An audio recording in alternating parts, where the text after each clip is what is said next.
Hi havia una vegada una nena que es deia Maria que anava cap a l'escola i va veure un senyor que no sabia travessar el carrer sol i la Maria el va ajudar.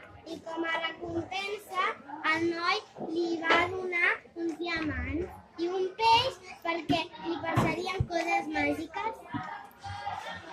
Després va anar al col·le i es va trobar amb tots els seus amics. I quan avui era el dia de les mascotes i tots van portar els seus animals a col·le. Després de l'escola després de la classe van anar al menjador a dinar i van dinar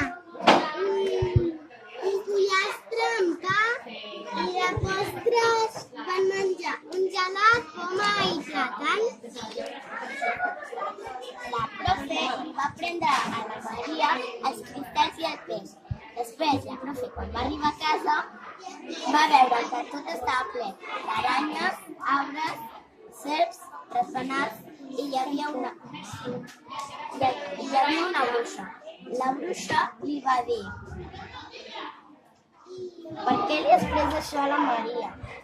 I després li va contestar: "Perquè no parava de jugar amb ells." I va aparèixer un noi de la neteja i ho va netejar tot. El senyor que no podia passar li va regalar un peix màgic i un cristall i després se'n va anar a l'escola. Van veure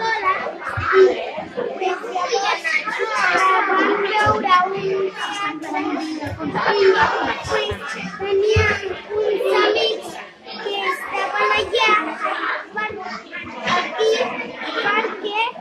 perquè volien saber una cosa, perquè aquest es volia fer amb tot el grup. I després, quan va tornar a casa,